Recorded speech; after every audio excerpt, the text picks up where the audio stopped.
In 1730, an 18-year-old prince was forced to stand at a window and watch his closest friend being executed by sword on the direct order of his own father. The message was simple but brutal.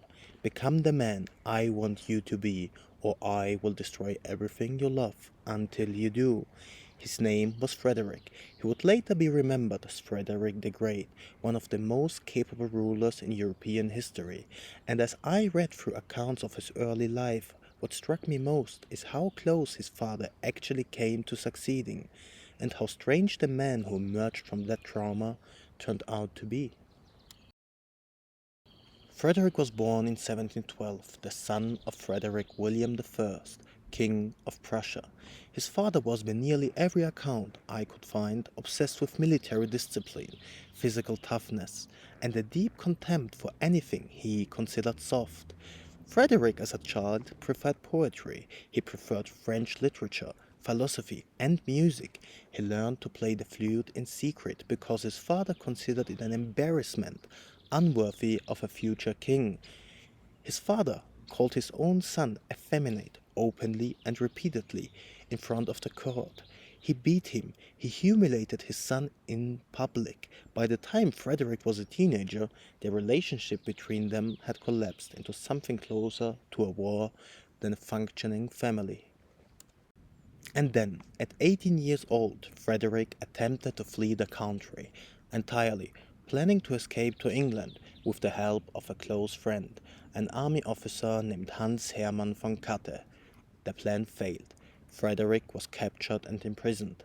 His close friend von Katte was arrested as well. Frederick's father wanted his son executed.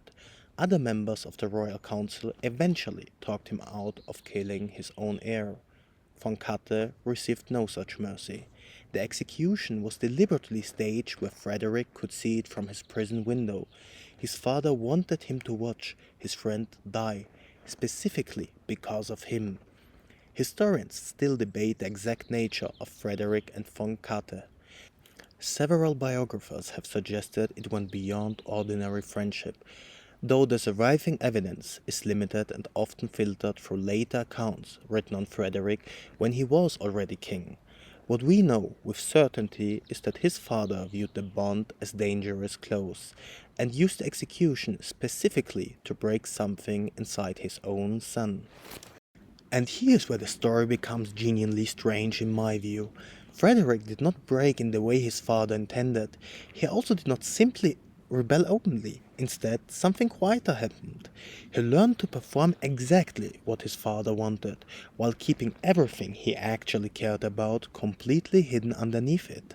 And when he finally became king in 1740, Frederick immediately invaded Silesia, launching a war that expanded Prussian territory dramatically.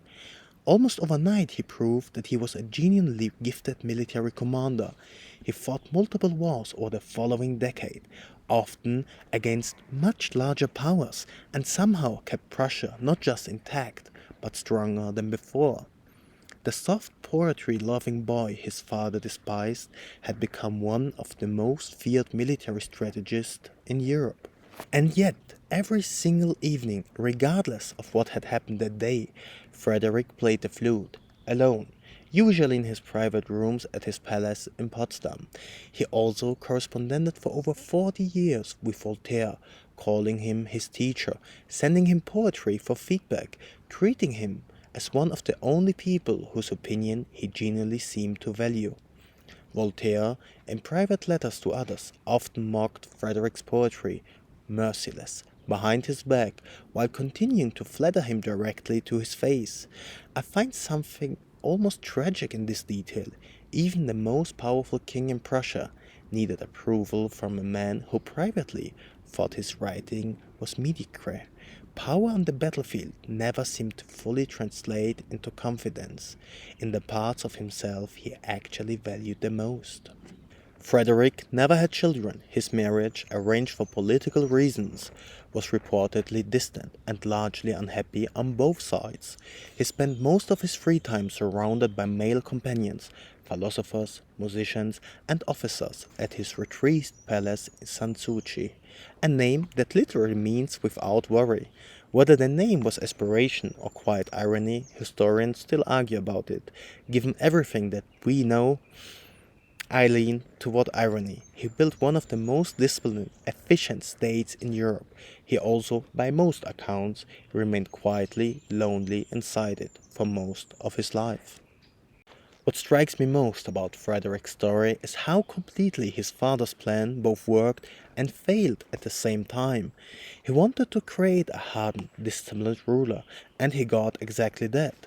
He also in the process created someone who learned never to fully let anyone close again, who built an entire palace named for the absence of worry, while apparently never quite finding it himself.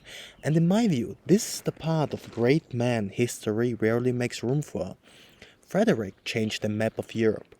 He may never have stopped grieving for a friend he watched die at 18 from a window his own father chose specifically so he couldn't look away. Frederick spent his whole life proving himself to a father who never approved of him, even after that father was long dead. Have you ever caught yourself still trying to prove something to someone who is no longer even there to see it? Let me know in the comments if you'd like to. Frederick the Great expanded Prussia into one of Europe's dominant powers. He is remembered correctly as a brilliant strategist and a genial enlightened patron of philosophy and the arts. But the boy who watched his closest friend being executed at 18, who learned to play the flute alone every night for the rest of his life, never really disappeared. He just learned to rule an empire.